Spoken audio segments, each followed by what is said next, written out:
Well, this is going to be an interesting little start here. Hello there, everybody. Sabana92, aka I'm Aaron. Welcome back to Irae Amantes Amentes. Now, needless to say, I know apparently it's recommended that I try to complete this chapter in this recording, though I'm not sure if I'm going to be able to do that. I can try. Mostly because today I've been feeling a little bit under the weather. Like right now, I'm feeling okay. And I think I can get some good recording done. Also because, to be fair, I love Irae, and since I'm feeling pretty good right now, I'd say we just go ahead and throw ourselves in and get this before I start feeling terrible. But anyway, I'm gonna try to see how far I can get into this time. Or well, I guess the length of the video will pretty much tell you if I was able to pull it off or not.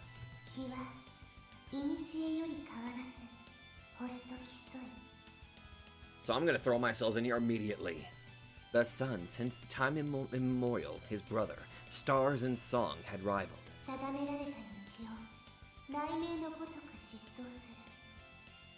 Bolting long a path predestined, with thunder echoing in his wake. Oh!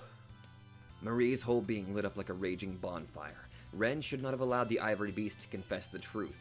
Above all else, he could not be allowed to acknowledge it.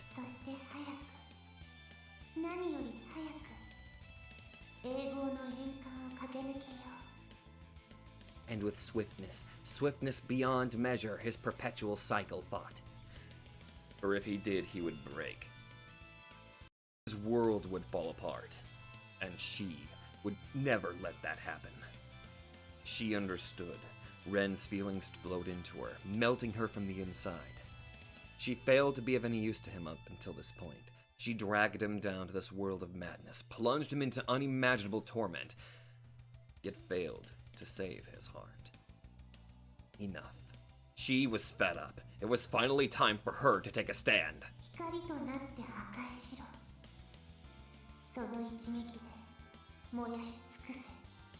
His path ravaged, to ashes scorched. What that would eventually lead to still remained vague and undefined in her mind. But she swore to get Ren out of this place alive. Both him and the last of those he held dear. Selfish wish it may be, but please, hear me out. Let me do what I can. Close your eyes and ears. I shall end it all in the blink of an eye.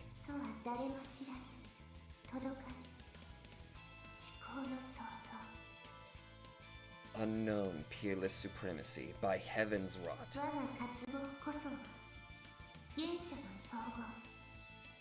Equal in beauty to the first of your days. Marie would extend the moment to infinity before the truth had time to sink in and break Ren's mind. She would use it to put everything to an end, and then disappear from the young man's life forever. Oh, don't do that. Don't. You're doing everything you can to tear me apart, huh? You're just gonna tear my heart out, aren't you? Thank you very much for that. I'm sorry, I really am. This would prove to be the first and last requiem she delivered to the extraordinary that took hold of the poor man's soul. No one, herself included, had any place under the sun Ren sought. Twilight shall return to twilight. Darkness shall return to darkness. And so, ephemeral moment. Please forgive me for borrowing your craving without permission. Good or evil, right or wrong, she would protect Ren no matter what.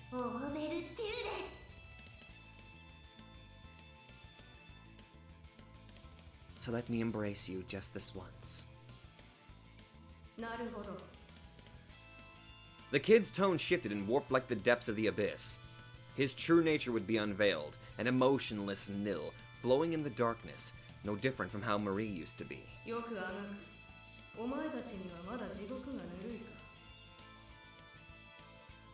He was not the being he made himself appear as. He had hundreds of thousands of faces, a grand amalgam, not unlike this castle.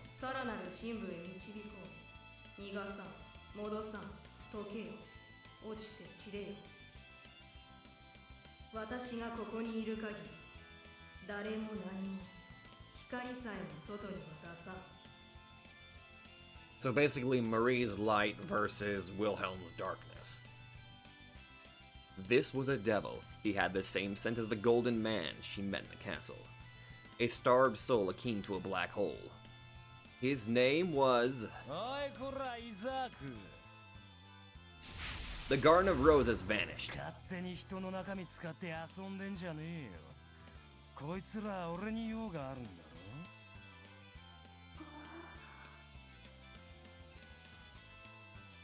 A pallid man of bloodshot eyes smirked as Maria as she opened her eyes.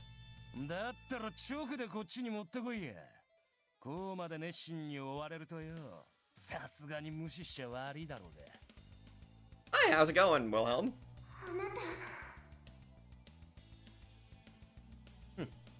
She couldn't have forgotten him. This was the very man that forced Ren into a corner. Her heart told her she could not let him get away. She felt anger, killing intent. Ren's feelings had poured into her, painting her colorless soul in a variety of hues. Not exactly happiness, nor clear-cut sorrow. For theirs was a play of poignant tragedy. At the same time, however, she felt fulfilled by the bond they ended up sharing. And she could not forgive herself for it. Marie would exact everyone's revenge, putting an end to it all, making sure no such thing would ever happen again. She wished to return those days of bliss and genuine laughter back to Ren. And she hoped he'd let her embrace him one last time as they shared that joy in the end. If she couldn't do even that much...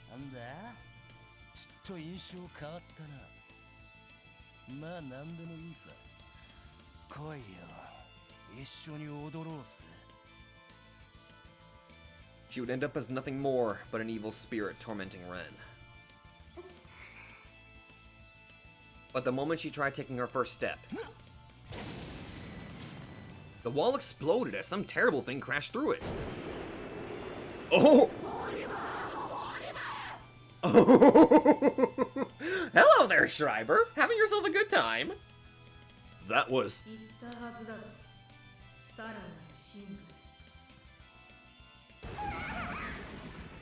It was a beast clad in silver fur. Before Maria could react, it crashed into her and sent her flying. And if that wasn't enough, it vaulted after her with the zeal of a white meteor. The pain was immense. It was the first time Marie had gotten hit by anyone.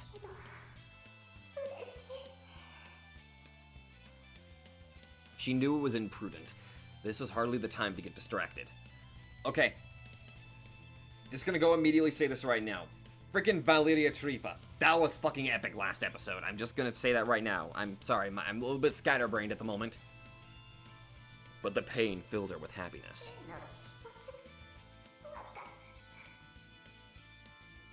His sensations, what he endured, what he vowed to overcome. They were all right here, and so she too would endure and overcome. She would make him praise her for being useful, and have him confess that he was glad to have met her in that subtle, bashful tone of his. And for that...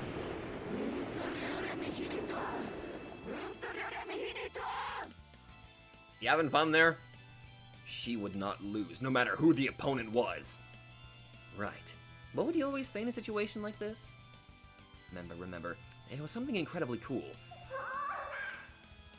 Marie glared at the carnivorous silver light and took a deep breath. Go, Marie!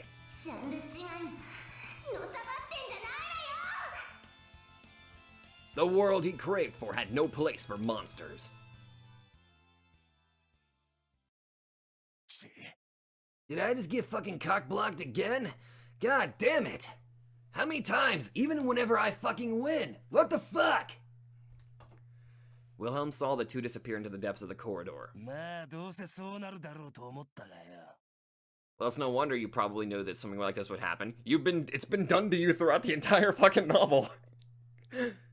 Not that it made it any less irritating. Wilhelm calmed himself with a deep breath and raised his face.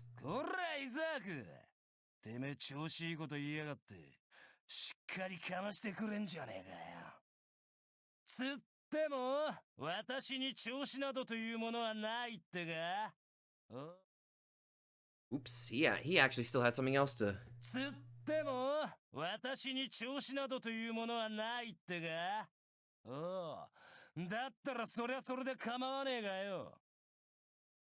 Didn't realize he had something else. He made a sinister smile and in a low voice declared that he'd not let anyone interrupt him again. that was the one he'd never give up on. なあ、俺の望みってのは今も昔も一つなんだからな。He turned around and disappeared into the darkness, seemingly having lost all interest in the battle about to unfold within the walls of the castle. 間違ってもくたばるんじゃねえぞ、バカ野郎。てめえを消すのは俺なんだからな。Who was he addressing? The one certainty about him were his starved eyes, burning crimson like a pair of roses. As the violent storm blew Alfheim apart, calm and deliberate steps, in polar contrast to the raging winds, creeped through the castle. It was not like they had a particular goal. They were neither trying to hide nor lazing away from an exercise. Creeping was, indeed, the highest speed they could muster. As such, their master must have been an insect. It had no wings or feathers, and out of its limbs only the right arm and the left leg remained. Pitiful, miserable, puny. It was rare for such an abject creature to exist in the gorgeous castle of gold. Its very existence soiled its surroundings, yet the thing laughed.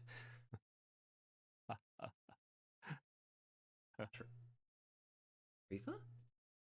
It was not a laugh born of madness. The creature no longer possessed the faculties to go insane. It left half of its body parts lying on the bloody trail behind it. But then, why did it laugh?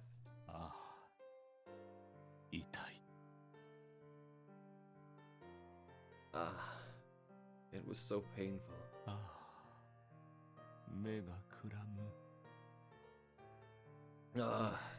His tongue trembled.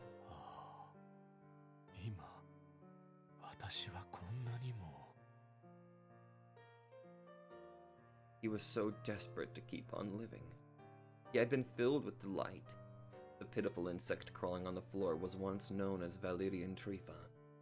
Despite suffering a mortal wound, he slipped past the eyes of the raging beast as it lost its mind, and somehow managed to escape alive. It was not that hard. Schreiber only reacted to life in his present state, and so the mortar-bound Trifa barely registered to his senses. In short, all went according to plan. In a way, one could call it a success. But what kind of mind welcomed pain and dismemberment that severe? What kind of goal did he suffer all that for? Yet, Trifa's smile endured as he slowly crawled onward.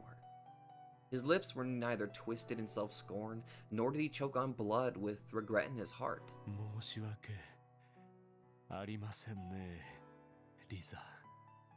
それにマレウスも。結局、私はこういう男だ。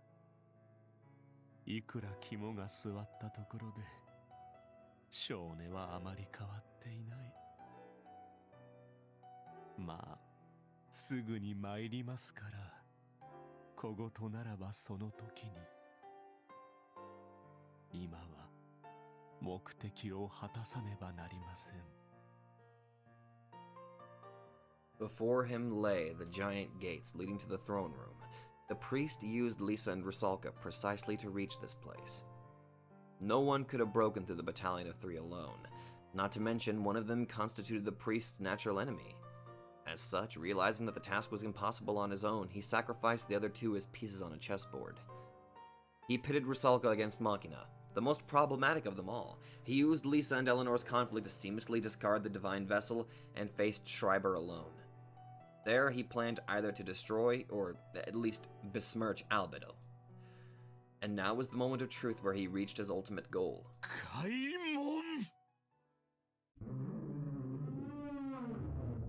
The path to the throne opened in response to his hoarse voice. His wish, his desire, all would be fulfilled.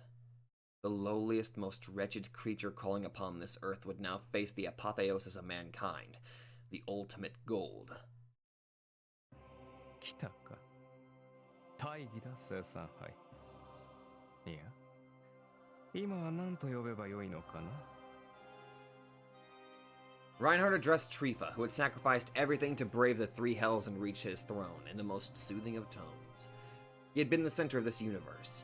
He, the preeminent and omnipotent, praised the struggle of the insect at his feet with the all-loving affection of a monarch. 実際、少なからず驚嘆したよ。K が私から離れられるとは。正直思ってもみなかった。おかげで楽しめたと言うべきだろうな。トが何が K をそうさせた？さて。Trifa's life was about to leave his mangled body. That he held out for this long was a miracle in itself. It would not have been surprising in the least if he dropped dead the very next second. Yet he showed no signs of actually being in a hurry. In fact, he seemed to have been enjoying the conversation, as his bloodless cheeks contorted a faint, mangled smile. おっしゃる意味がわかりませんね、ハイドリヒキョウ。真が道家であることはあなたにとって不都合でしょうか。私が変わったということが問題になるとあなたはおっしゃるのでしょうか。問題があるなどとは言っておるまい。 Reinhard answered with a smile. He, of course, knew everything. This conversation had been a repeat of one he had in ages past. To think he would obey foreknowledge of such minute details. Such was Trifa's answer. Deliberately pitting Reinhard Heydrich against foreknowledge meant nothing but rebellion. 何がそうさせたなどと、それこそ愚問というものでしょう。私が己を曲げる可能性を持つとすれば、たった一つしかありえない。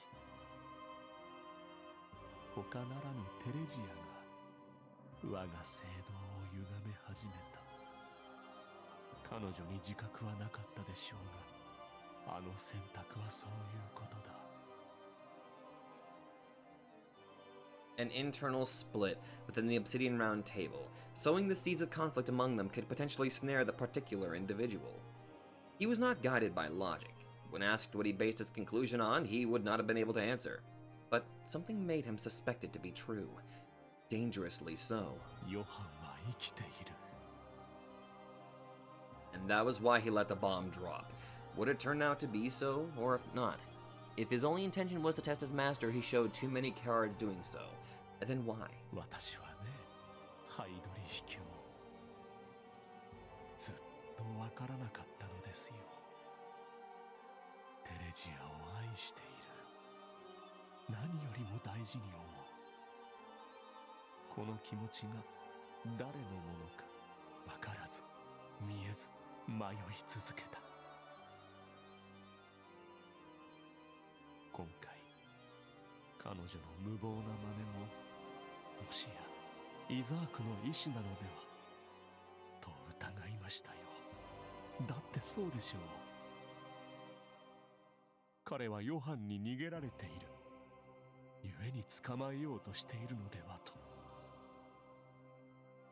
そして仮にそうならば、私の愛は誰に向いているのだろう。どこから生まれているのだろう。考えて考えて考え続けても答えは出ない。Thus, he had no choice but to verify it. He had to make a bet and observe the results to see what they would make him feel and how they would change him, or to see if they changed him at all. 結果は今日、私の目論見は他ならぬテレジアにより崩されて、この身は生産杯と乖離を始めた。本来なら絶望してしかるべき事態でしょうが、笑いましたよ、盛大に。なぜなら今もこの時も私はテレジアを愛していると分かったからだ。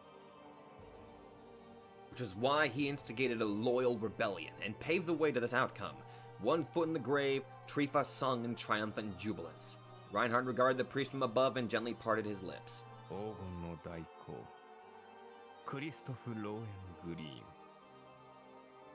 奇跡を得るためその座に固執し、60年間すがり続けた生産杯こそ K の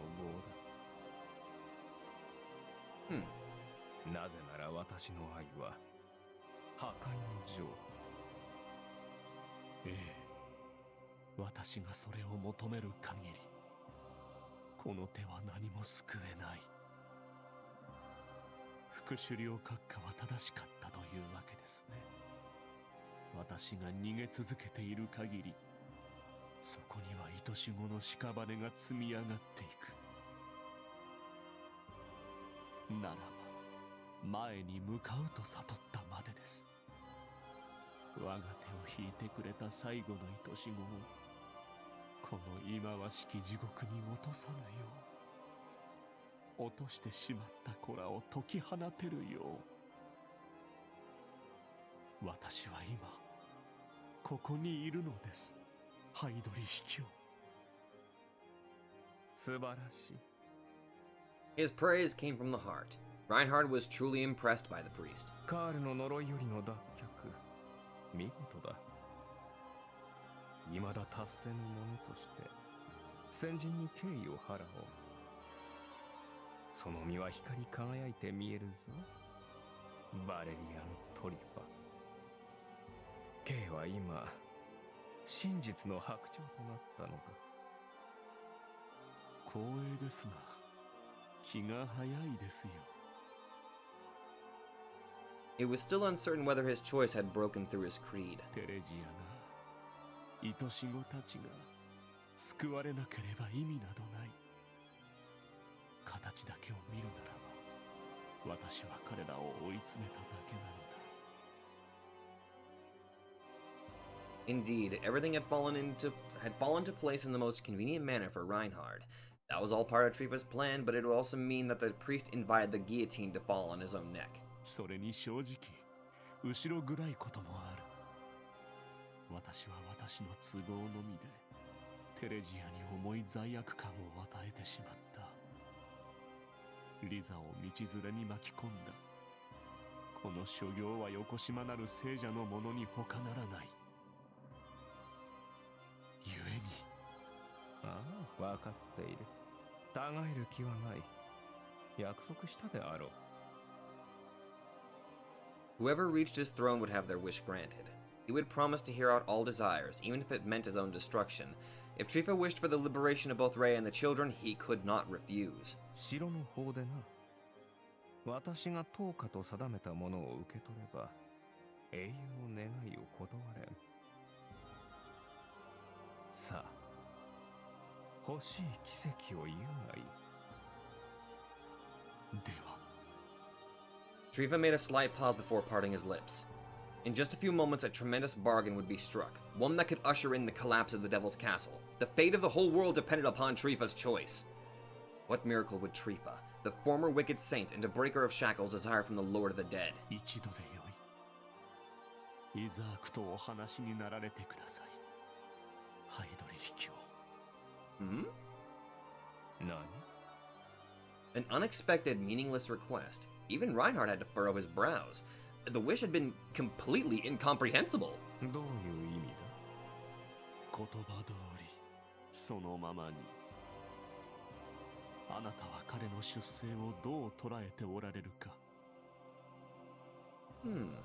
どうとは何だ？ Reinhard asked another question. The situation had now transcended the unusual and entered the realm of the outright abnormal. 眼中にないのでしょう。あなたにとって己以外は等しく破壊の愛を与える対象でしかない。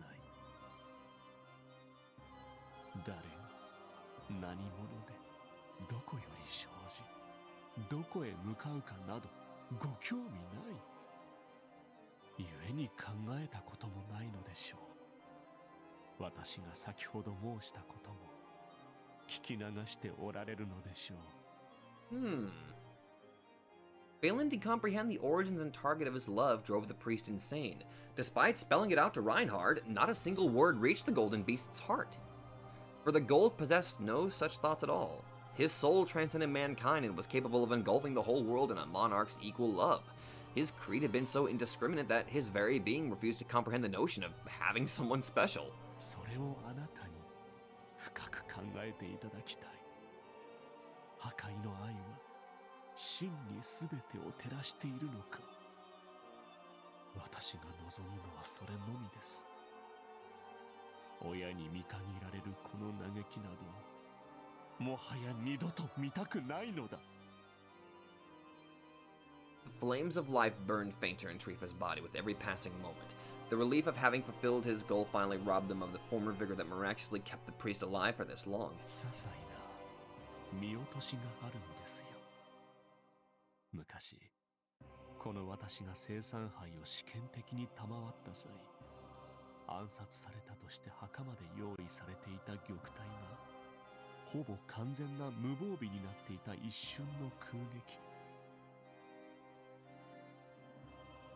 June of 1942. 常より5倍は成長の早いイザークはその8月に産声を上げる。そして彼の母親は言うまでもなくリザ・ブレンナ。さあ見えてくるものがあるでしょう。それと同じなのですよ。Reinhard remained silent. Discerning what could have been going on in his mind, or even if the story itself was true, was impossible. One thing remained certain, however, that the priest wore an expression of triumph as he finally slipped into the other world. あなたは兄弟すぎて見落としていることがある。イザークしかり。And what? どうかぜひとも我が願いを聞き届けていただきたい。それさえ叶えば私は本望テレジアン、我が愛し子の勇気に準じたい。彼女が思い描いた理想の形に私が最後のピースをはめたのだと。リザに自慢ができたなら、ああ、それはなんて幸せな。He heaved a final gasp, one laden with triumphant joy. 褒めてください。私は最後の最後、今この時だけは逃げずに生を全うしたのだ。Valerian Trifa crumbled to dust, his remains dispersing in the air. Silence fell upon the lonesome throne room. Reinhard stood up, walked to the place where the priest had perished, and kneeled down on one knee. He ran his fingers along the ground that by now had nothing but traces of dust remaining on it. Even the blood was moments away from vanishing. 勝ちに言うか、神父よ。だが逃がさんぞ。They were inside Gladsheim Weltall, the fifth universe of gold. It was the pantheon of those who had died in battle, a hell of infinite resurrections. As such, it would not have been impossible to revive Trifa here and now in order to make him finish his line.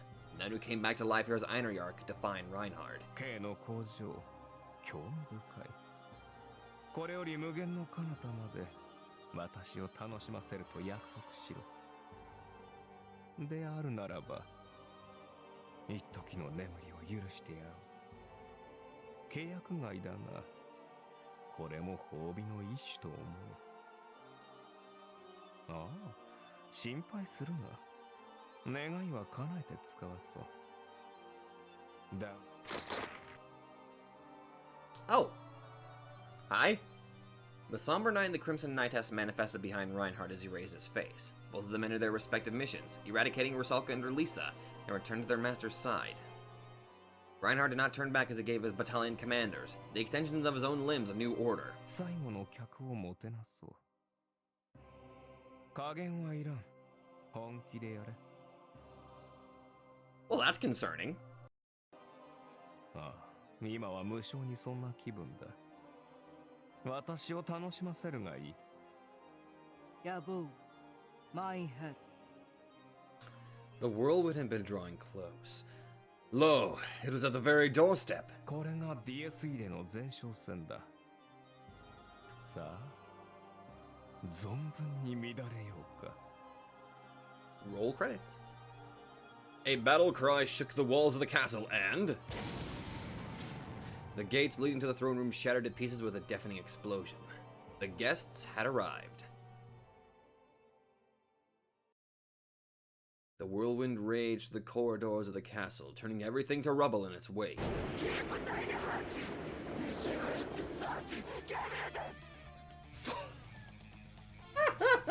Okay.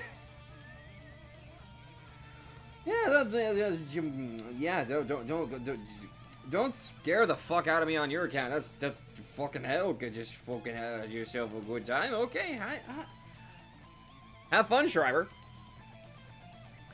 No consciousness remained in Schreiber's mind. His ego had long since crumbled. He was no more than an indiscriminate maelstrom of carnage now.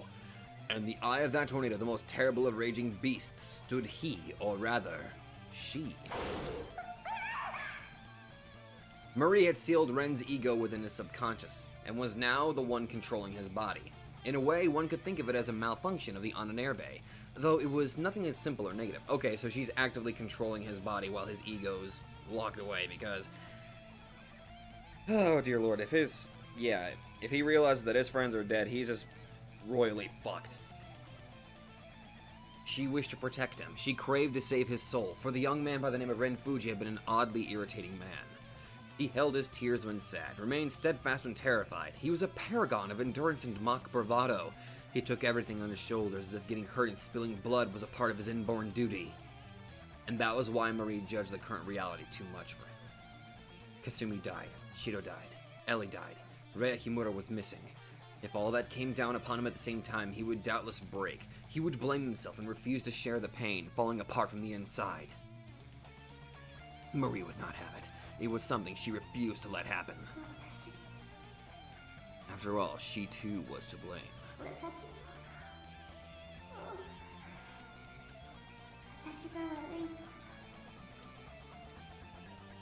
Marie remembered what Kei had told her. She did not stop Ren from going to Rei's place simply to avoid being thought of as a bothersome woman. It was a mere coincidence that the action led to Kasumi's death, but Marie couldn't just brush it off as bad luck.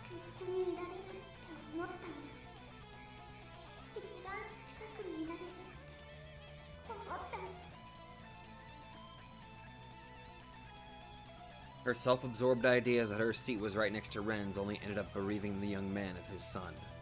He didn't need Kasumi, he needed Marie, and that made her happy. Conceit and envy, sins most grave. They manifested in the form of Kasumi's death. Regardless of the actual cause, that was what Marie thought.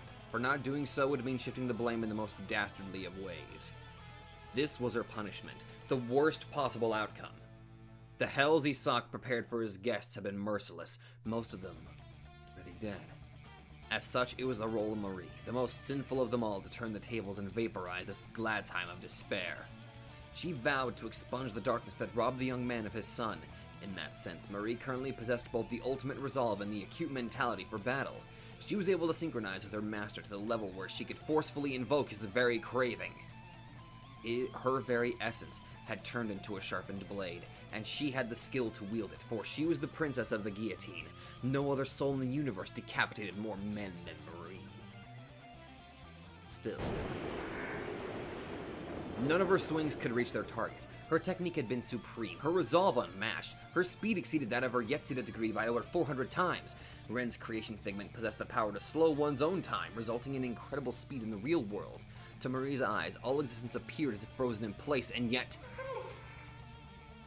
she could not keep up with Schreiber. In a world that seemed to have stopped in time completely, the Ashen Knight had turned into a comet of inconceivable speed.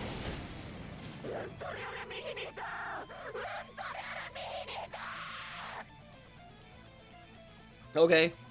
The sky trembled with explosions as the mad beast howled. What words would leave his lips now that his mind had been thoroughly consumed by madness and rage? Don't touch me, don't touch me, don't come any closer. Be gone, Grim Reaper. Out of my sight, be gone, don't touch me. So that was the essence of it. Wolfgang Schreiber evaded physical contact to an incomprehensible degree. His craving to never be touched had caught up to, manifested in the form of ungodly speed. As such, his acceleration had no limits. 500 times, 600 times, Marie had accelerated to a speed that at this point was ludicrous to even try to imagine, and yet Schreiber was faster. That fact filled her with both terror and awe. A blade could be the sharpest one in existence, and it still meant naught if it could not hit the target. Even Marie was unable to decapitate others without direct touch. It was the worst possible opponent for her, as well as the worst possible situation. Both possessed the power to accelerate without limits, yet one condition drew a lethal difference between the two. One could grow faster beyond any limit, the other could grow faster than anyone else. Even if Marie reached the speed of light, Schreiber would still be faster, for he would in theory at least accelerate to always be one step ahead. Marie's own strength proved to be her undoing. It turned the Ashen Knight of Madness into the most powerful existence there ever was. Her swing cut through the afterimage of the beast again, and at the same time she felt something explode in the vicinity of her temple. Was that a kick, a fist, or an elbow? She had no way of discerning even that, but the bloody mist that now covered her vision had most likely originated from the both of them. Schreiber loathed being touched, yet he attacked with punches and kicks. The fact transcended the territory of merely strange, plunging down into the realm of insane contradictions. He had grasped his craving and fashioned his own world, all the while decimating its very rules. What was the meaning of this?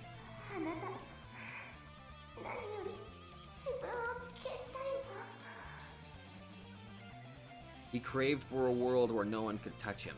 It would fall apart the moment someone did, which meant that Schreiber should have been exceedingly vulnerable in his mad dash. As the collapse of one's craving equaled death, logic dictated that a mere touch would put an end to the beast. However, the number of times he hit Marie had left his own limbs in ruins, spurting blood in all angles.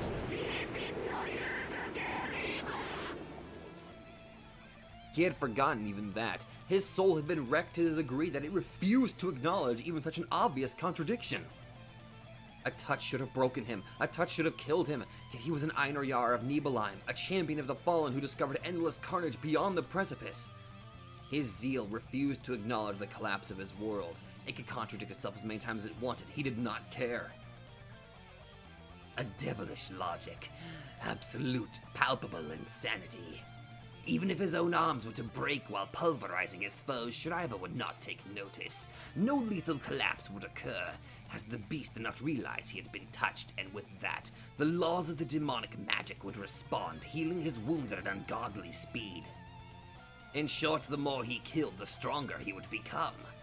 His craving being the evasion of physical contact, Schreiber did not exactly possess a robust body. In exchange, however, all those he killed and devoured would serve as fuel for regeneration.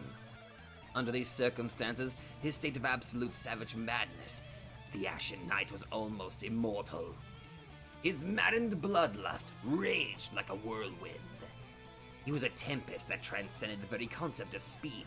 He was Hrotvinir, the one who would devour heaven and earth, alike in a single gulp. The more he killed, the stronger he became. In truth, he, having sown the seeds of destruction and regeneration in a seemingly infinite fashion, sheltered exactly 185,731 souls behind that eye patch of his. His souls were a mixture of warriors and powerless innocents, yet in terms of sheer numbers he exceeded Eleanor and Machina threefold. His world record of murder would not be broken, not now and not ever. Therefore,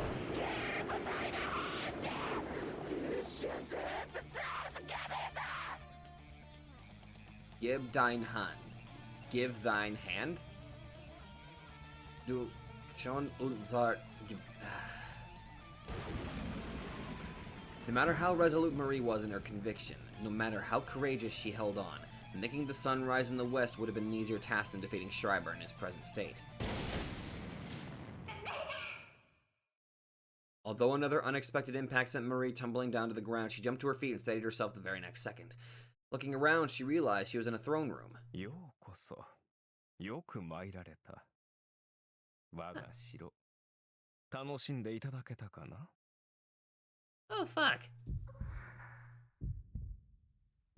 That voice, that face, and a soul that seemed like an abyss. Terror filled Marie's heart. Reinhard Heydrich. Rather than escaping from hell, she was plunged straight into its very core. That was the name of that child, if she remembered it correctly. It seemed like there were no holes in his design. Seeing Marie grind her teeth, Reinhard furrowed his brows. He then made a graceful smile. これは随分と貴重な形で再会となったものだな。いや、面白い。The man realized that Marie was the one in control of Ren's body right now. The eyes of gold saw through it all, betraying no surprise. He claimed it to be interesting, but it was unlikely he genuinely felt a thing. In the same fashion as he sucked, he too was a being of distorted senses. Or could it be that his were merely worn out? 予想外とはいいものだ。それが基地であれ未知であれ悪くない。どうかなこの状況。カールは慌てているのかね、それとも笑っているのかね。知りたいな。そして K の株も見てみたい。Whoa! An explosion reverberated across the room as Reinhard turned around, returning to his throne. Schreiber entered the room through one of the walls. He was not the only foe present in this room, though. 言った通りだ。加減など不要。楽しませろ。 Okay, that's a little unfair, but fair enough. The Crimson Knightess of Rubido and the Somber Knight of Negredo had been silently standing by at both sides of the throne. It seemed like Marie would have to fight the battalion of 3, the strongest beings in the whole castle, all at once. 御意仰せのままに。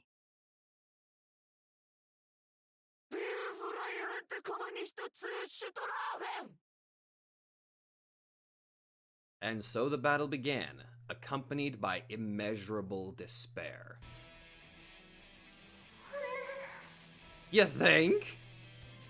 There was nothing she could do. She could not even beat Schreiber in a one-on-one fight, and now there were 2 more. Not to mention Reinhard himself on the throne. At this point, she could not even hope to entertain him as a clown. Marie managed to dodge Schreiber's attack out of reflex, but what next? Ren's body was already at its limit, littered with countless wounds and painted thoroughly crimson. Escape shouldn't have been her top priority right now, but there was no way the 3 would ever allow it. She had to find a way to defeat at least one. As long as she failed to break out of the encirclement, they would simply crush her. Schreiber took the shape of an ungodly whirlwind once again. She had no chance against this one. What about the other 2? Marie came to a decision in 1 millisecond, and once again turned herself into the supersonic blade. She leapt towards Eleanor. It had been just her intuition, but the ironclad man had an entirely too ominous aura about him. It was likely not a good idea to try and face him head-on. As such, she chose the Crimson Knightess as her target. Schreiber might have outmaneuvered her, but Ren's craving was still not a force to be taken lightly. Marie had already learned the sheer importance of speed and how it could decide the outcome of most battles. She closed the distance between herself and the Crimson Knightess in an instant, swinging the guillotine at her neck. If she managed to collapse a pillar of the Imperial Guard with this, there might still be a chance for her to get out of this alive. She prayed things would go the way she hoped. She would protect Ren, embrace this world, and have him praise her for atoning for her sins. However... How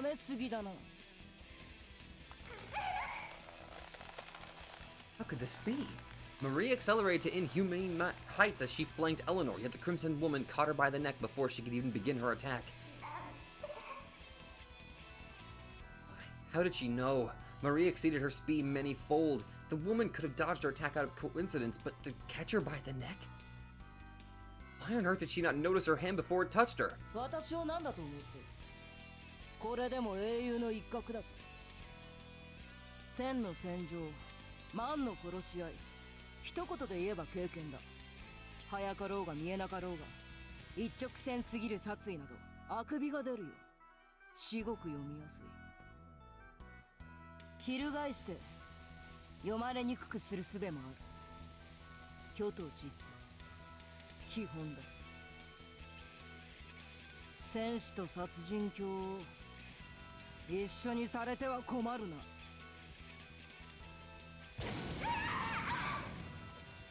Marie's consciousness grew hazy as Eleanor slammed her head into the floor. Her grip had been that of steel, and no matter how hard Marie struggled, she could not shake the woman's hand off. さあ、我らが君を失望させるな。The woman tossed her away like a rag doll. Marie flew through the air, towards the somber knight, readying his fist in silence. Marie now fully comprehended, felt it with her every pore that the ominous feeling she had about the man was no illusion. Whatever he had was bad news. Very bad. She would most certainly die if she got hit by those fists. And that was why she had to make sure that a future where Ren fought this man did not exist. An iron fist pierced through the air. It was fairly sluggish, just as she had anticipated. As such, she could dodge it. She had to dodge it. Marie ordered every fiber of her being to focus on evasive maneuvers. She twisted her body mid-flight, evading the fist by a hair's breadth, yet the incredible strong blast of wind that followed in the fist's wake caught and swept her aside. Right towards Schreiber, who had been waiting for his chance. She managed to protect her corroded artery in the spur of the moment, but the beast still managed to bite a chunk out of her shoulder, spraying blood all around. What should she do? What should she do? She took control of Ren's body without permission, yet instead of saving him, she would have him killed at this rate. Would it have been for the best if she never existed in the first place? Oh no. That wasn't true. She would not acknowledge it. There had been a meaning to their meeting, and in order to prove that, she had to get them both out of this desperate situation.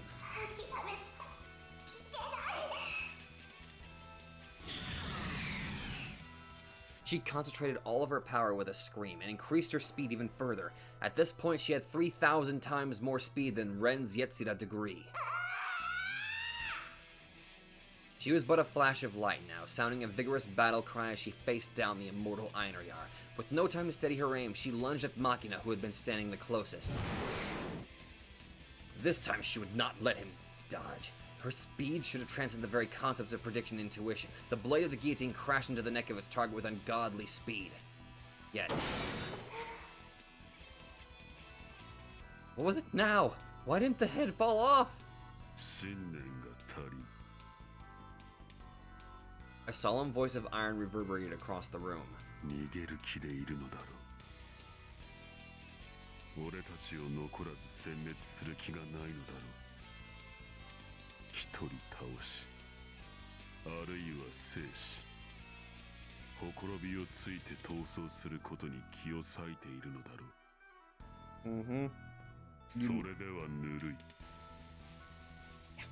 You need the desire to kill for the guillotine to even work.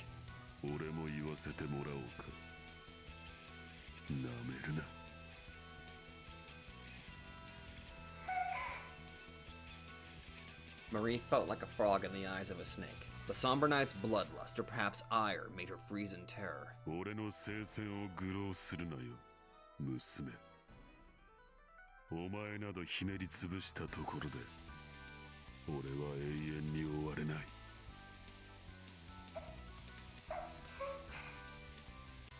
She only wished to protect Ren. She did not want to expose his soul to this kind of bloodshed.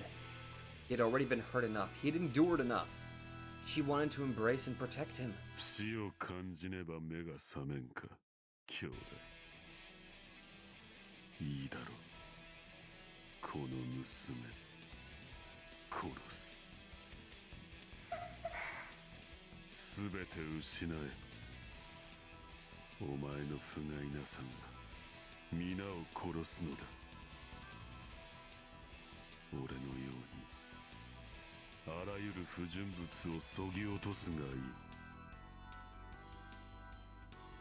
In that moment,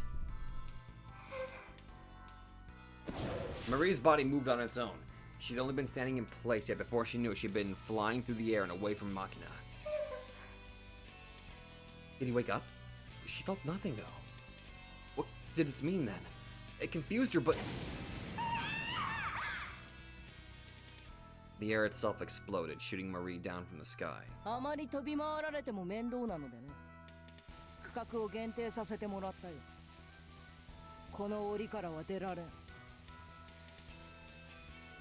I've only ever seen them fight separately. Now seeing them all fight together at the same time, this is fuck me! As she looked more closely, Marie spotted many little sparks floating in the air. They would most likely explode just like the one before if she came in contact with them. Such callousness, such thoroughness. Marie found herself trapped in a cage of fire. It seemed like Eleanor was not planning to provide her with the slightest chance of escape.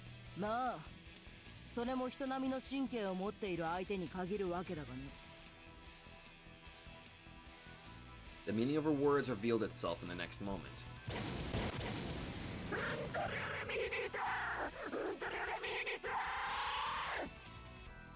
Schreiber closed in on Marie like a bloodthirsty storm. He stressed the idea of never being touched, yet paid no heed to the fact that he had been repeatedly colliding with Eleanor's barrier.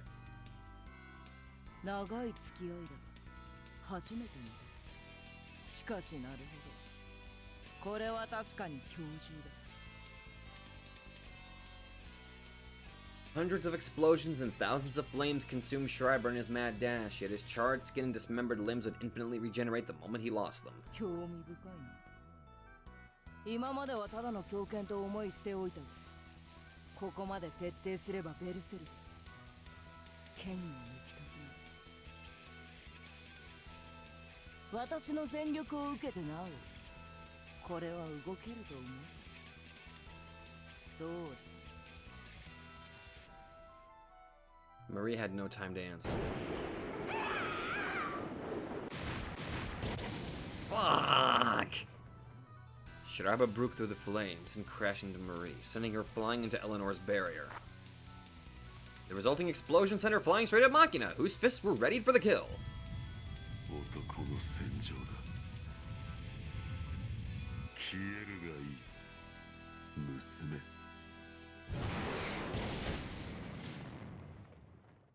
His all-decimating fist pierced through the air and crashed into Marie. 無力だな。 Reinhard made a troubled, almost compassionate smile. それでは誰も守れない。 Not a single soul. All she would try to scoop up would fall through her fingers. 剣招き、胸に迫るよ。人類共通の悲しみだ。 I haven't seen a lot of Mercurius. Where the hell is he? The king of demons, the monarch of the dead, remarked on the misery of all humanity. ゆえ、それを埋めるために私は来た。 How? Why?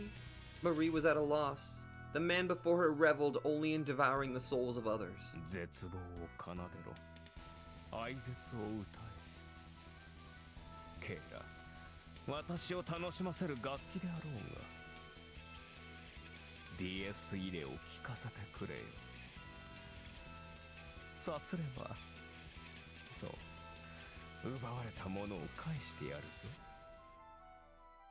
テレジアの命と引き換えにな。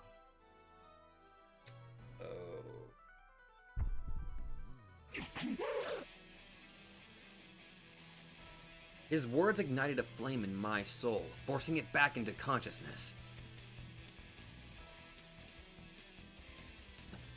The castle trembled, perplexing Isak. What was this? Incomprehensible.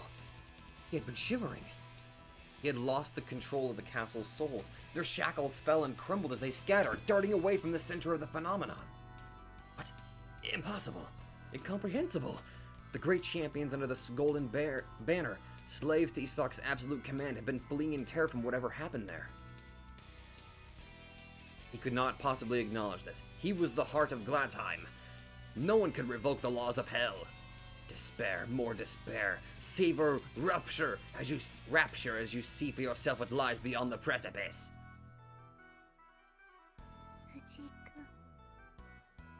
Rhea felt like she heard his voice. She could tell he grieved. Don't cry. Please don't cry. You're going to make me cry too. I'm a wicked woman. Just forget me and be happy. You must live. You cannot die. I don't care what happens to me, but you have to survive.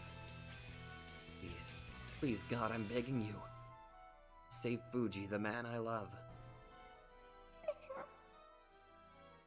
Marie plummeted back into the world of Twilight, passing through Ren's resurfacing soul on the way.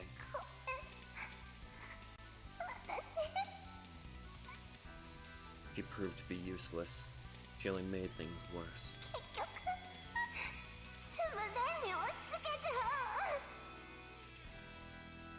What was she to do? What could she have done to be of genuine use to him?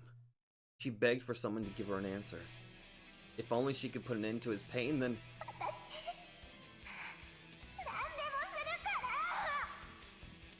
A voice answered her miserable scream. I asked where he was. There he is. Ah! Was it God or the devil? It was both, and it was neither. The being to whom the throne belonged to wiggled his baton with a demonic smile. His expression was that of rapture, his movements that of an orchestral conductor, his heart that of festivity and boundless love. The fuck am I looking at? The outpouring will from the throne gave form to a certain kind of transcendence. Oh.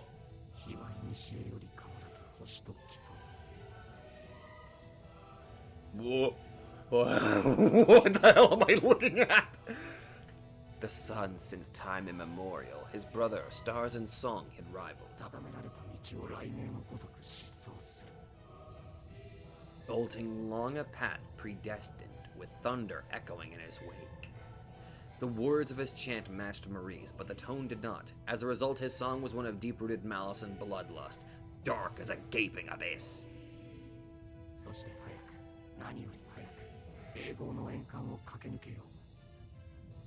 And with swiftness beyond measure, his perpetual cycle fought. Marie addressed Ren's craving. She invoked the luster of his soul. But who was this prayer directed at?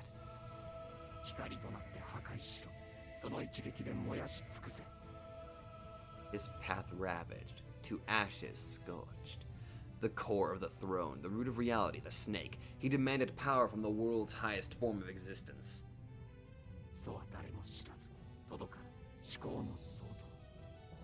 I'm sorry, is Ren going full demon mode or something right now? Unknown, peerless supremacy by heavens wrought. Equal in beauty to the first of your days.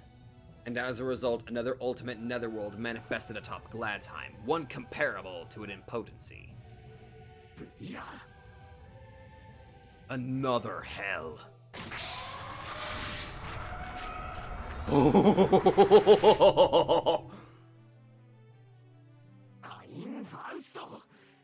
Ephemeral moment. If the Devil's Castle stood as a symbol of strife, then this one stood for the infinite equanimity and ice. Causitis. Whoa! Oh my god! Holy fuck, that looks so fucking awesome! The world of eternal standstill. The three greatest demons of the first hell froze in awe, and who could blame them? They were overcome by a gravitational force tens of thousand times as stronger than what they had been used to. For no one could escape the absolute chains of time, not even the mightiest of demons. Oh? Only the monarch of destruction looked over the spectacle with a smile on his lips. The manacle of stagnation tried shackling him just the same, but he paid it no heed.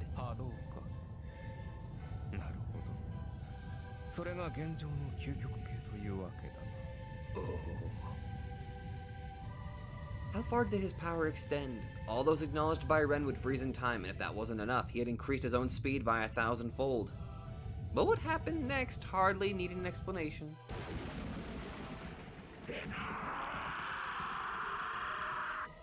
Oh, the piercing howl of a maddened beast shook walls, floor, and ceiling alike, shattering the hell of 1,000 souls, leaving naught but dust and ashes in its wake. Drowning the screams of the crushed skeletons, the deepest layer of ultimate netherworlds, the interminable hell of Avicii began its advance. Y'all might want to start running. Its first target was the Crimson Knightess. No complex reasoning preceded this choice. She merely stood closest to him. But that was a reason enough to seal the fate of the demoness of Muspelheim. Unforgivable. She would not acknowledge this. She launched 1,000 flaming cannonballs in a single second, each a terrible eruption of carnage capable of decimating an average man 50 times over. Yet, the flames froze, stagnated. All had been consumed by the standstill the moment they entered Ren's reach. And as he stepped through the conflagrations unscathed, a dozen lethal blades flew into the air, turning into a wind of annihilation, only to descend upon the Crimson Knightess. And instantly cut through Eleanor's barrier of flame to send her flying towards the end of the throne room. The fact she managed to survive the attack stood testament to her skill as a warrior. Anyone else in her place would have perished. Still, Eleanor would not acknowledge that's inept reasoning. He made her crawl on the ground like a miserable insect before the eyes of her master. Despite being one of the Gold's Imperial Guard and a proud Einar of Valhalla, she howled back at the boy, her composure all gone. なめるなよ人形風情が貴様の渇望ごとき影も残さず蒸発させてくれるわ You're free to try because I think the insanity officially broke Ren, and you should probably seriously, for the love of God, run. Eleanor jumped to her feet with a bellow, brushing off the chains of standstill. Regardless of the danger it posed, the phenomenon was but a creation figment, one she could overwhelm with her own. And the same was true of the two other knights.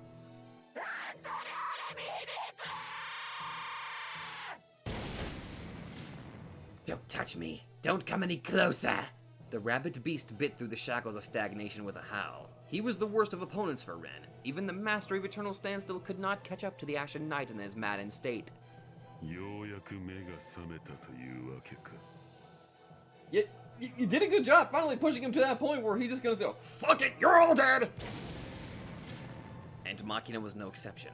The Iron Warrior whose fist could end all life with a single touch spoke in a tone betraying a hint of joy.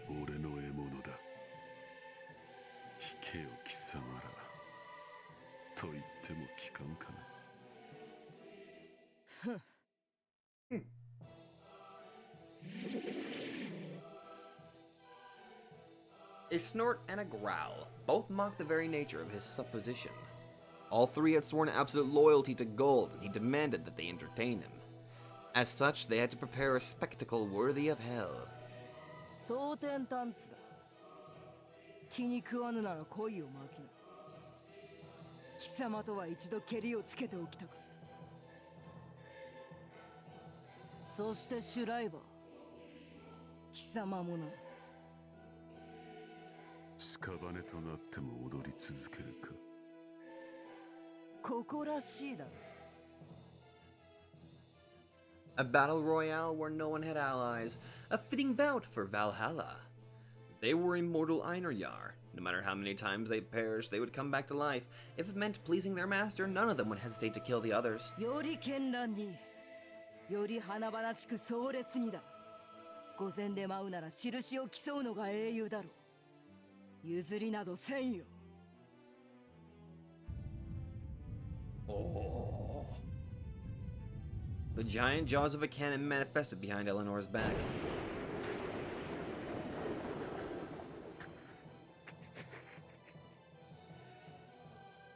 Schreiber sought only the blood of prey in his mindless state, and his sharpened sense of smell told him there would be plenty of game to hunt. Machina readied his fists of ruin. He would kill Ren himself, even if he had to kill two of his comrades to get to him. And he who had been the central target of the three Einarjar's hostility... he too showed not a hint of fear.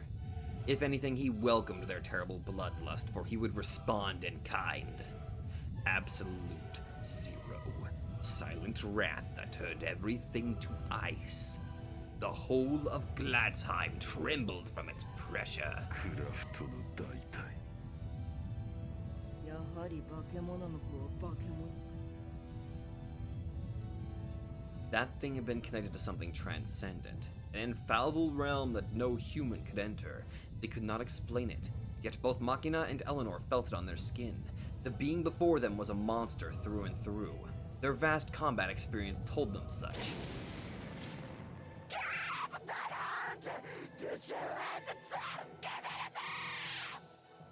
Okay, somebody that, actually, I could probably ask, because that's another couple others. Can somebody translate this? I'm assuming that the first sentence, or the first part of this is, give thine hand, or give your hand. And,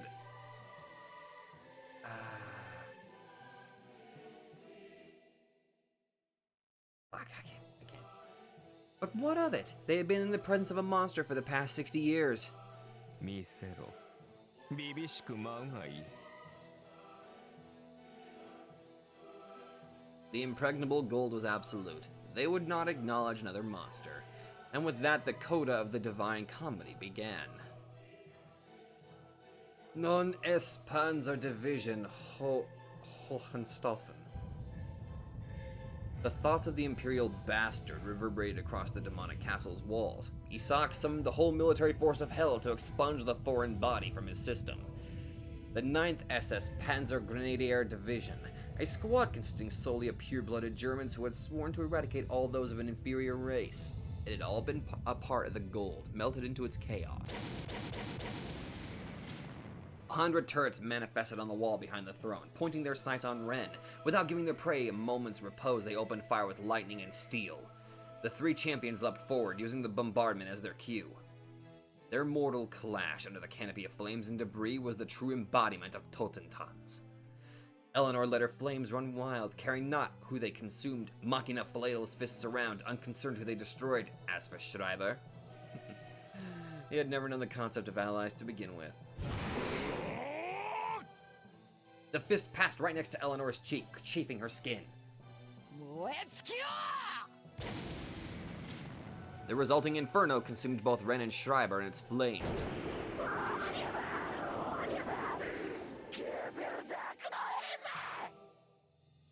The scurrying beast gnawed a chunk of flesh from Machina's side, all the while maintaining its inhuman speed. Okay!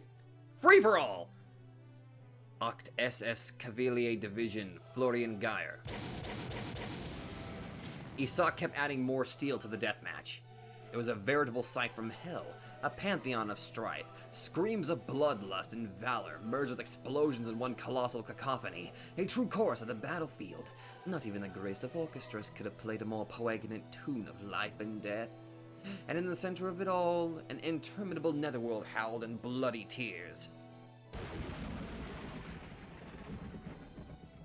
His voice would not reach anyone.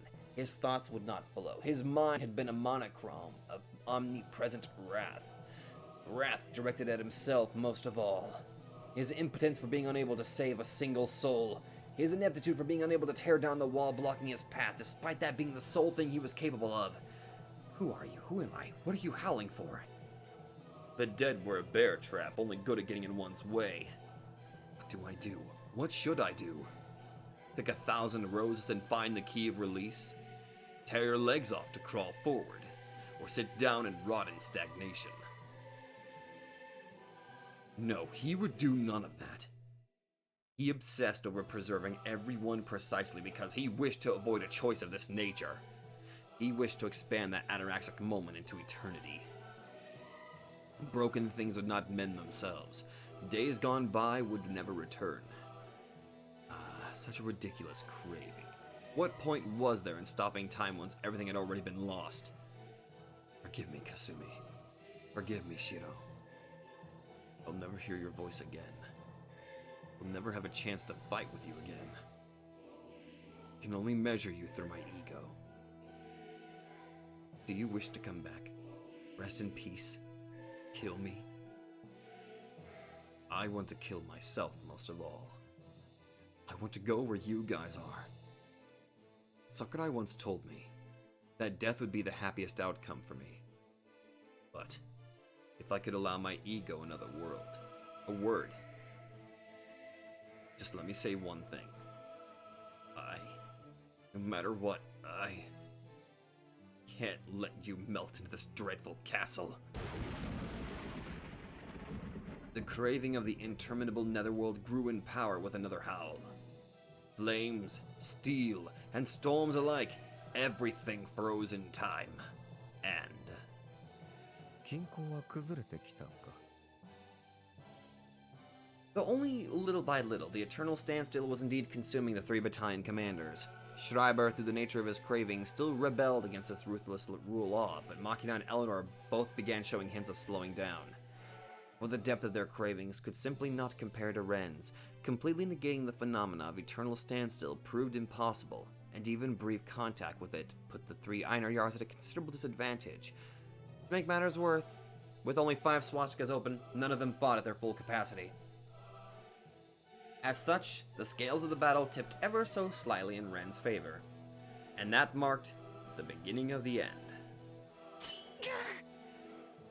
Eleanor was the first to stop.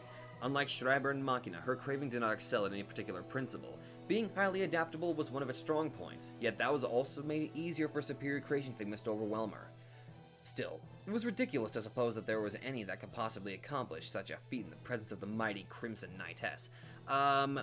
Just gonna say right now, you did kind of, just gonna let you know, you did piss off the main protagonist, just so you know, you kind of fucked up in that regard there. Just gonna casually just remind you about that. Just, yeah, sure, right, have fun with that. Shine. Yet indeed, there was one such being. A gale of crystallized death shot at the frozen Eleanor's neck. Machina, who jumped into the fray, thwarting Ren's advance, was not trying to save his comrade. He merely knew that one lets their guard down the most in the moment before they try to go for the finishing blow. The Iron Fist shattered 3 of the blades, and with that, Eleanor escaped with her life. Her neck had been 1/3 severed, but she still lived. A pair of eyes like seething embers fixed on Machina. The somber knight only managed to shatter 3 of the blades. By the time he got to the last one, he too froze in time like Eleanor. Then you die first. A swing ready to instantly decapitate. Ren paid no heed to Schreiber as the beast latched onto his neck and proceeded with the lethal attack. In that moment,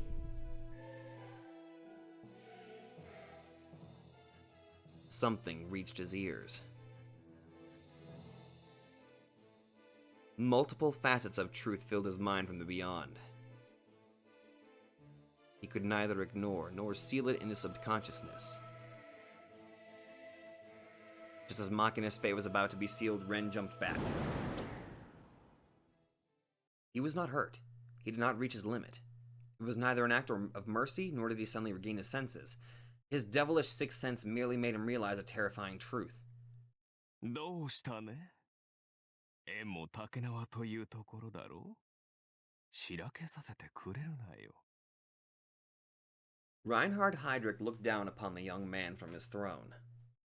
Ren could not feel even a semblance of bloodlust in that composed countenance of his, adorned only by an elegant smile. And that in itself was the most abnormal thing of all. A demonic festival of blood and valor had been enacted, its density unparalleled, its scale extreme. All those present boasted powers equaling that of demigods. Their howls and bloodlust merged into a vortex that shook the very foundations of heaven and earth alike. So, what was the meaning of this? To Reinhard, this violent storm felt hardly more significant than a summer breeze. Or, if to borrow his analogies, a tuning of an instrument before the actual performance. Why would he stop, though? The gold remained far beyond the clouds, in heights uncharted. Ren's whole body trembled. Machina and Eleanor, released from the prison of time, lunged away, and even Schreiber seemed to take his distance from the 2 netherworlds. Reinhard languidly surveyed the room.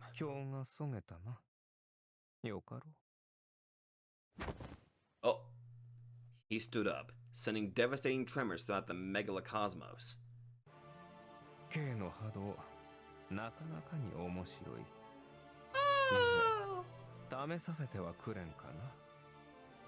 Oh boy!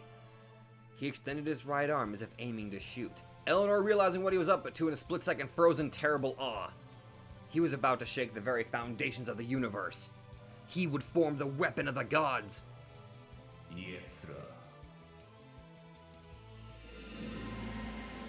Hello there!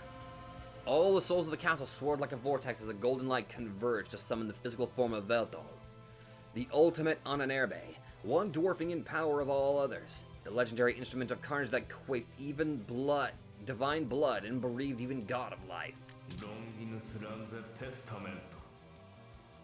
Covenant, the holy spear of destiny. Absorbing an infinite mass, the holy lands have been formed. Its divinity and sheer condensed power exists on a whole other level from anything else that exists within the mortal realm. An average man would melt and evaporate by merely having it pointed in his direction, and even the demons of the Obsidian Table had trouble sustaining their consciousness while in its vicinity. Waves of annihilating rage swept across the landscape like a hurricane. Yet in contrast to that, the voice of gold drifted in a calm and gentle tone. これを止められる力量があるかなしか。ああ、実に興味が尽きぬよ。Uh-oh. では、いざ参ろうか。Okay. It was but a single thrust from the beguiling light. Millions of war-ravaged souls howled, aching for the release of their ununited power. No being alive could survive contact with that weapon, and no way in hell could it be stopped by something as meager as time. Still, in that moment, Ren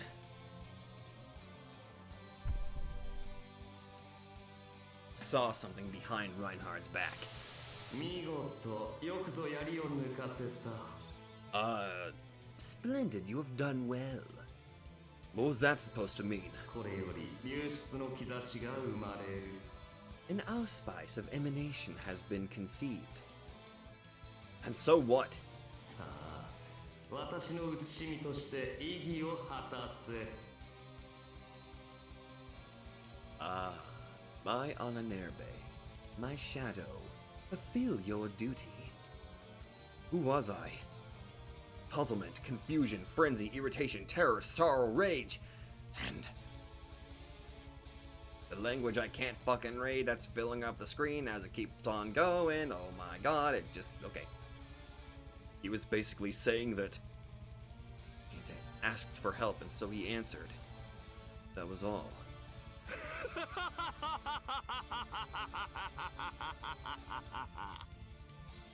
Transcendent madness. Golden light. Impending destruction. Ah! A vague memory in the back of the head. Oh! Can I save it? Oh, thank God I can actually save it. Okay, hold on a minute. I need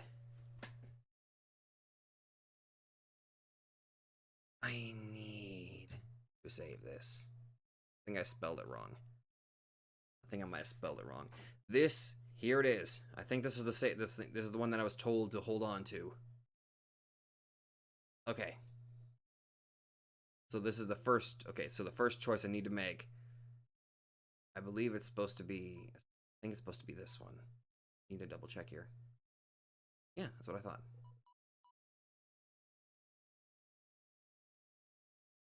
I realized what would happen if I recalled it. What was this finale leading to? Therefore,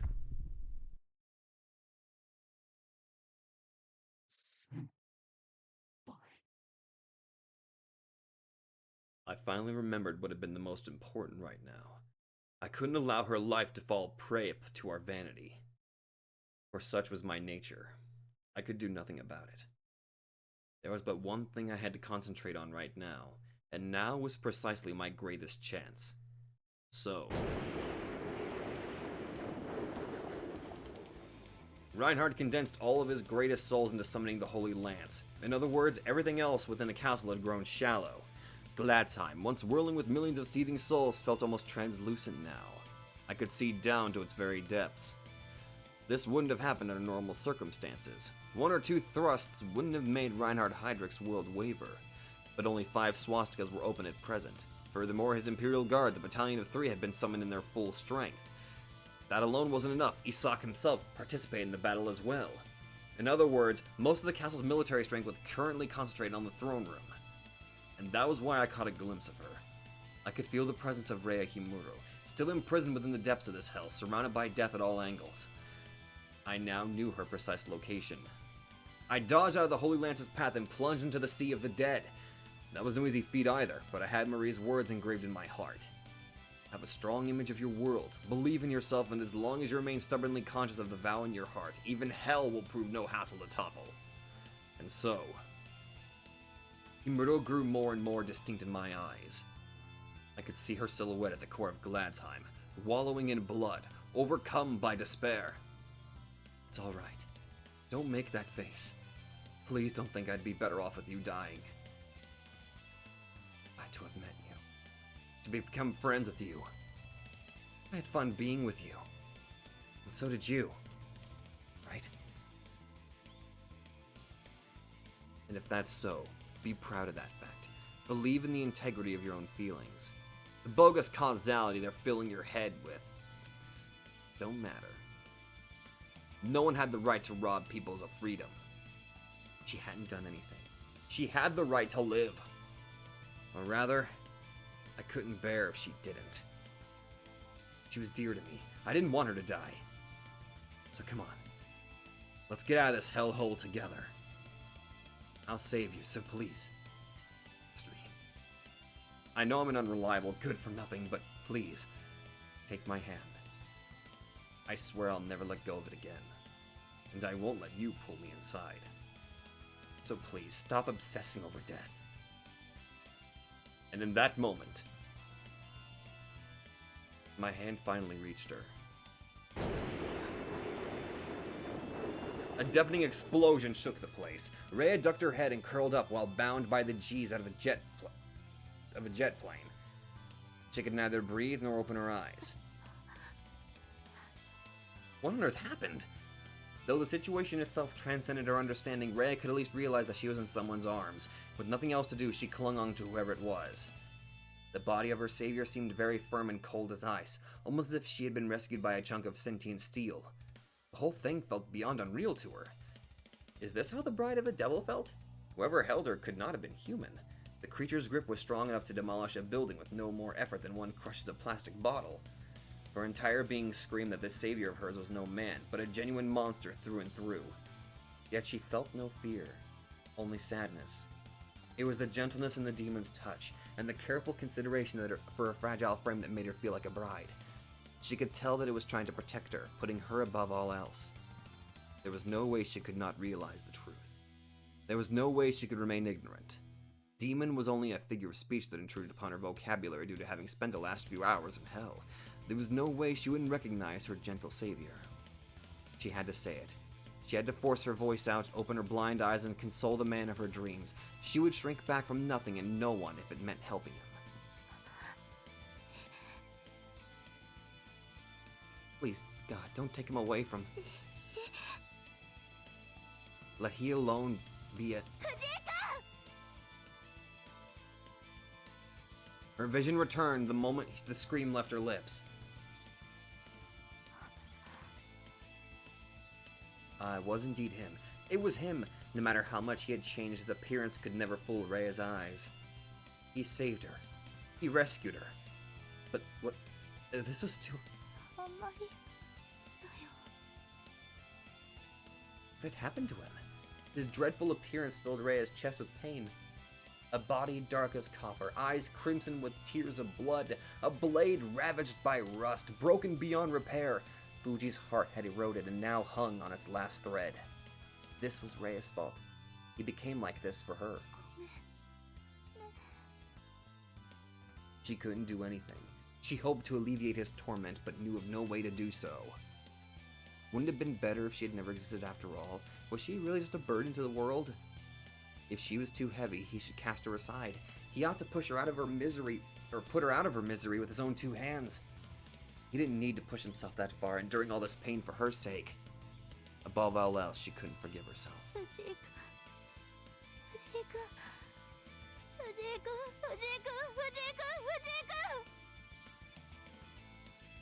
The fact that she was actually enjoying this situation, wishing to extend it forever, was a testament to her own wretchedness. It was undeniably true that those shameless feelings currently dominated most of her being. She wanted him to look at her and be disillusioned. How could she discard her naive dreams when he kept being so kind to her? Could he hear her voice? Could he see her face? A wicked woman like Irae Himuro did not deserve Fuji in the slightest.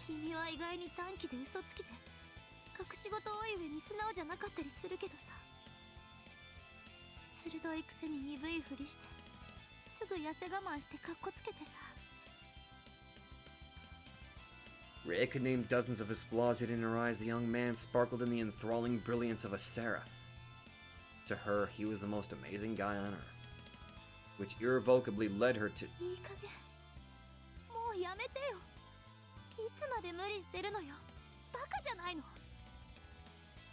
A little bit. Ray was pretty serious. But Ray knew full well that a pig-headed idiot like him would never listen to a single word she had to say. He felt someone's presence behind them. Ren's consciousness kept fading out and resurfacing. His mental faculties had been completely frozen, turning him into a beast that only obeyed instinct. As such, he smelled the whirlwind of bloodlust before anyone sentient could have. A mad beast had been pursuing him from behind. Naturally, he did not expect an easy escape, and he needed none of his conscious mind to realize that his instincts were enough. At this point, it would have been foolish to even question who the beast behind him was. There was but one being who could keep up with his speed.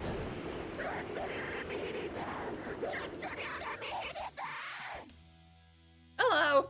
The Irae of Albedo lunged at him with a howl so fierce it seemed to gnaw and tear at the sky itself. Schreiber, like before, moved at a pace one step ahead of Ren. He'd tear the chains of time and manifest the very concept of the fastest without paying any heed to finale or its laws. Only the gold could put a leash on him. The ashen beast howled, his one exposed eye seething with maddened rage. As such, Ren was at a serious disadvantage. There was no worse opponent for him. No matter how much one stagnated time, they could not outrun the Ashen Knight, and would be forced to always remain one step behind. That's how fucking broken his ability is. Holy shit. And there was one major thing holding him back. Ren could not fight properly while holding Rhea in his arms. Besides simply limiting his maneuverability, the girl's body could not possibly withstand a supersonic dash. Unconsciously, or perhaps due to resurfacing snippets of his consciousness, he prioritized Rhea's safety above all else. His blades extended like wings, forming a shield to cover the girl from the bloodthirsty whirlwind. And from the perspective of a hunter, it made Ren open for an attack.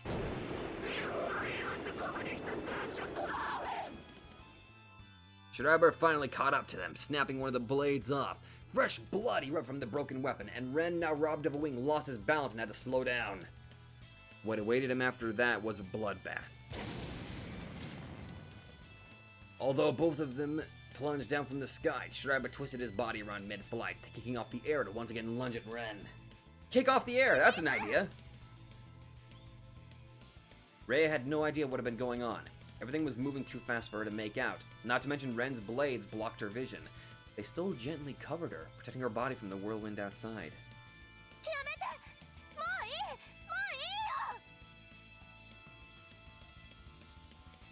She could tell Ren had been slowly wearing down. An impact, a deafening sound, the smell of blood, all of those merged together, chafing Rhea's heart in the process. Why did he go to such lengths to protect her?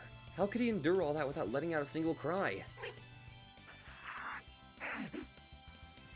Schreiber's attacks would not cease. It was not like he could fly, yet he kept assaulting the two from every angle, kicking off the air like it was laden with invisible walls. At the speed the two were moving, each of Schreiber's jumps would cause an explosion of friction, blasting Ren and Rhea back into the air, forbidding them ever reaching solid ground. And there was another being that pursued them. Hello! Oh boy. A giant hand extending from the skeletal wall of the castle. He was the least likely to allow their escape. Despair stiffened Rhea's crash-shaking voice.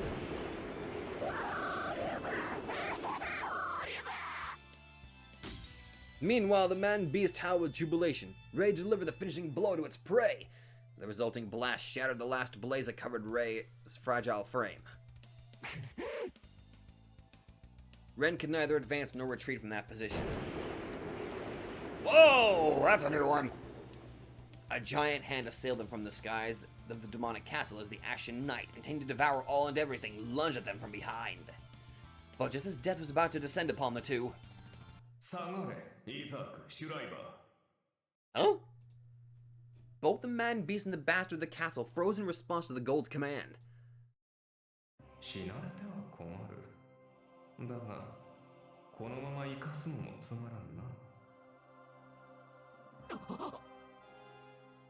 However, Ren and Rhea were not granted the repose of a narrow escape.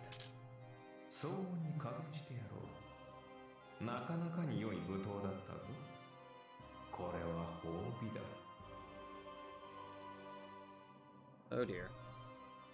He looked down upon them from the gates of the castle, brandishing the holy lance. He demanded more entertainment, refusing to let the banquet end.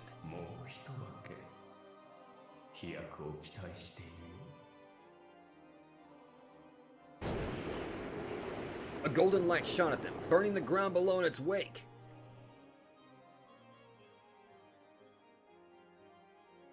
Yet the thrust quite clearly did not contain the lance's full power. Ren, who was battered all over from Schreiber's attacks, managed to withstand the blow. Even Rhea seemed to have remained unscathed. For someone of Reinhard Heydrich's caliber, it was indeed a most underwhelming strike. A puzzling outcome, but with that, the night was over. The two lived to fight another day. Still.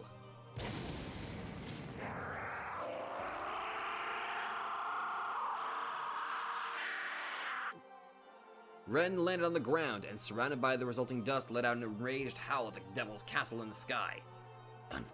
Unforgivable, they would pay. He'd make them pay. Death to them all.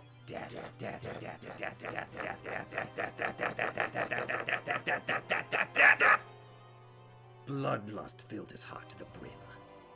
Ray could not bear to look. She knew him well. He suffered, realizing that she was the last one alive. She naturally, almost unconsciously, embraced Ren's head in her arms. もう泣かないで。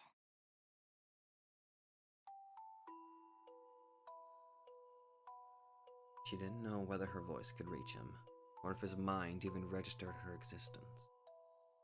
But she wished for him to feel her warmth, and hear the beating of her heart, to have its stable rhythm soothe his mind. 藤井君は悪くない。何も全然間違ってないよ。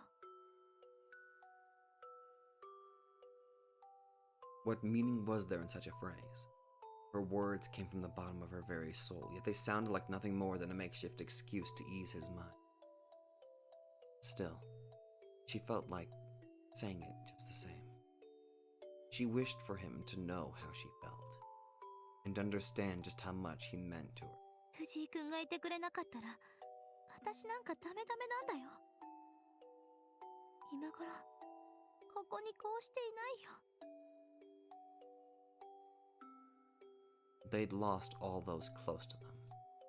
Lisa, Father Trifa, Ayase, Yusa. If he hadn't been there for her, she would have turned into a cog of the castle by now. She'd have eroded beyond help, forever shunned by the world of the living. せめて、それだけは分かって。ほら、聞こえてる？私、生きてるよ。 藤井君のおかげで生きてるよ。さっきも守ってくれたよね。もういいから放り捨ててって私本気で思ってたけど、やっぱり男の子は力強くて振りほどこうとしたけどダメだった。 And his embrace filled her with joy. 私自分でも呆れるくらい気持ちぐらぐら揺れちゃってさ。最初は絶対なんとかしようって強気だったのに、すぐ折れちゃう。ひどいことがいっぱいあって、ひどいものもいっぱい見て、そしたら自分はもうダメだって逃げ出したくなっちゃうの。 She could not cope with the fact that her existence brought death upon those around her. Her weak heart ended up inadvertently wishing for her own demise. She felt like running to the netherworld to seek redemption. 血筋なのかな。あんまり人のせいにしたくないし、実際よくわかんないけど、それをいつも思いとどまらせてくれたのは藤井君なんだよ。 She who was prone to wishing for her own death. A coward, a spineless fool who tread the world with a faltering step. 君だけがいつも助けてくれるんだよ。ここまだ動いてるだろうって教えてくれるの。私君と行きたいから、君と一緒にいたいから。 So please don't cry. Stop blaming yourself. There was a lone girl whom your actions most definitely saved.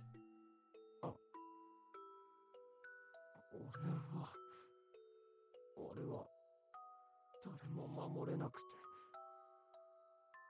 それ悪い癖だよ。He'd always blame himself. Rhea knew he was an amazing guy, but he should try and trust her sometimes. His obsession with keeping all of the wounds to himself, his suffering, would then trigger a bad habit of her own. 藤井君がどうしても悔やみきれないって言うなら She'd be lying if she said she didn't hesitate for a second. 私一人を諦めればみんな戻ってくるかもしれないよ君にとってはその方が幸せじゃない If they acknowledged defeat, gave up on their struggle, and let themselves melt into the castle, they could all be together again. 藤井君がそうしたいなら私はいいよだからねえお願いもう傷つかないで私は他の何よりも君のことが俺は He interrupted Rhea mid-sentence. それはダメだそれだけはやっちゃいけない He forced his voice out as if spitting blood. In contrast to his words, Rhea could feel Ren's whole body tremble with internal conflict. She understood what he felt crystal clear, but chose not to show it. ありえないありえない霞も四郎も他のみんなもあんなところに繋ぐなんて絶対にさせない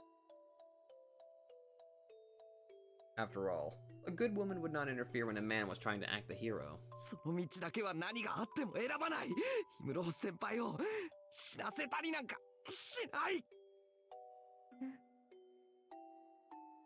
Thanks. やっと私の好きな藤井君に戻ってくれたねじゃあさ前に教会で言ってくれたこともう一回言ってよ She felt sorry for making fun of him at the time. To tell the truth, those words made her heart almost leap out of her throat. And so she wanted to hear them one more time. She wished for him to share his courage with her. 俺は絶対諦めたりしない And to do that, 一緒に勝とう they had to persevere and return to their old lives. 生きるんだ俺たちは Engraving such a vow upon our hearts, we once again stood up, invigorated by a new power, one that each of us provided to the other. A faltering consciousness, a crumbling body. The Grim Reaper had me in his hands, melting my soul into the abyss of gold. I knew this would happen. It wasn't like I was satisfied with this outcome, but I had long since given up at this point. I knew my limits. A miracle would never grace me. Self-scorn, self-condemnation, regret.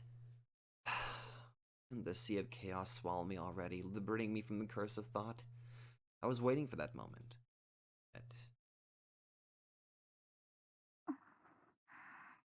Rusalka? I opened my eyes to a starlit sky. I lay on my back as the moon showered me with its ethereal light.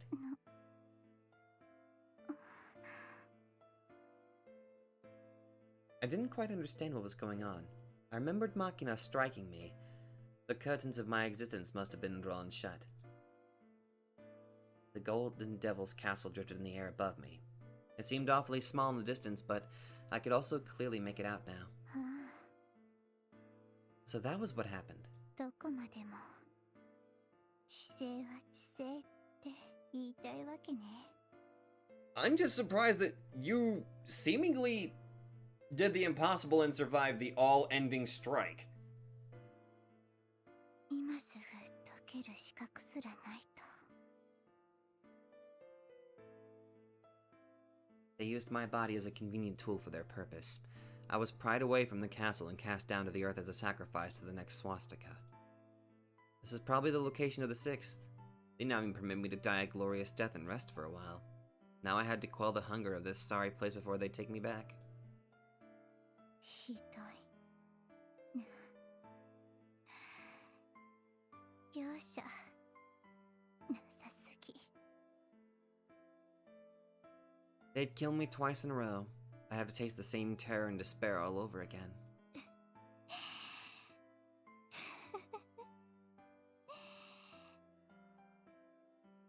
Whatever.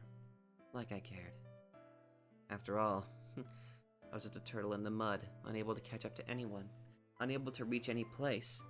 I'd pass away while gazing up at the deep canopy of the grand sky, extending my hand towards it, fruitlessly craving to the heavens.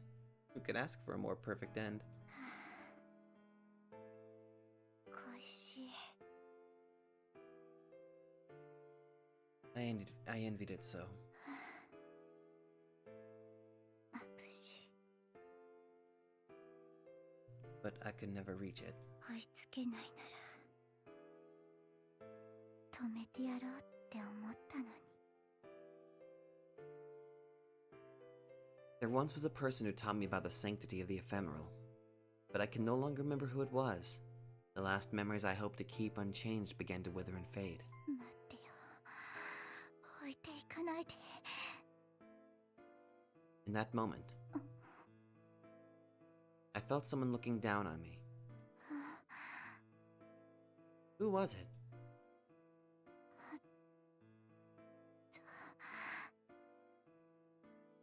My hand moved by itself, extending toward a certain someone looking at me from the heavens. I paid no heed to my rapidly crumbling body.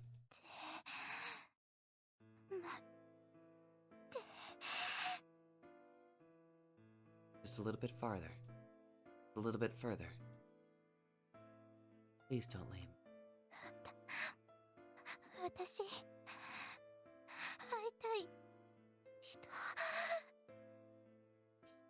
The mysterious shadow who initially set me upon this path, and the other man.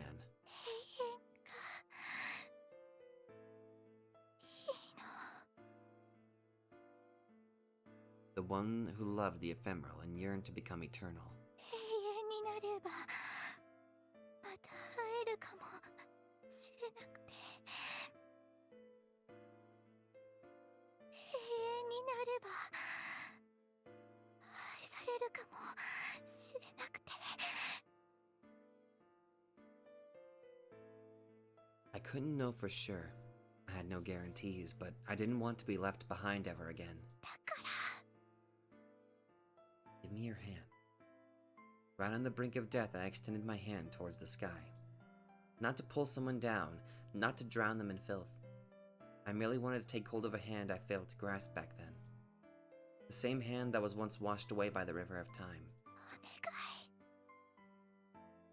I reached out, longing, yearning.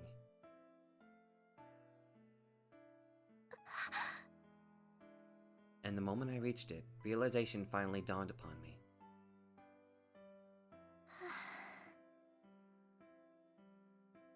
I couldn't see his face. I didn't understand anything, neither who he was, nor what he was doing, or what he thought of me. But I felt him with my soul. なんだあなたそんなところにいたのね It was him. There was no doubt about it. Therefore, what should I say? My lips parted before I had time to think. 今でも刹那が愛しい Do you still wish to make them eternal? 例えばこの今も Would my death remain in your mind as a moment to adore, an ephemeral glitter to be loved? Would you preserve it for an eternity? And the answer? ああ時の止まった普遍は好きだよ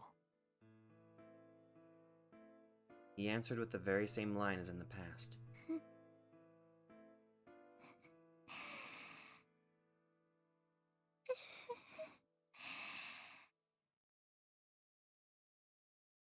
It sounded so ridiculous I couldn't help but cry, but it wasn't due to some inexplicable emotion.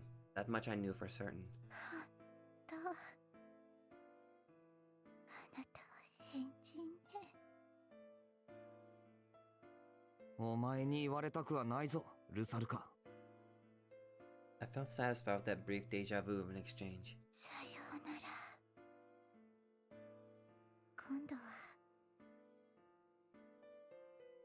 私が先に行く And so, still somewhat mirthful that I had a chance to say the words I'd always wanted to, I melted into the night sky.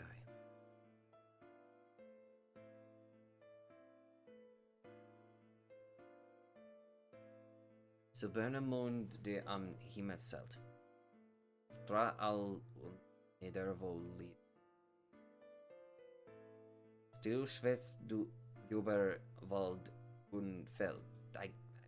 Just letting you know, I can't fucking... Blickst auf der Mondscheid Getrieb. Or Getrieb, fuck. Am Mond verweil blieb. Sag mir doch, wo mein Schatz weil. I give up. I can't... I'm trying my best.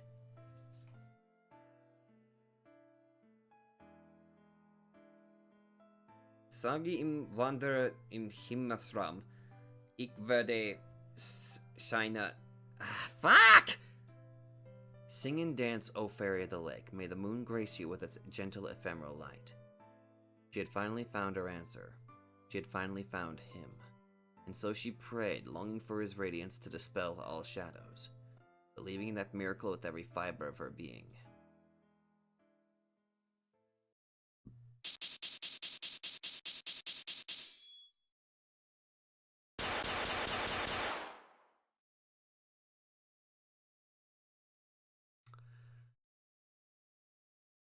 Six of 8, Chapter 10, Soluse Omnibus End.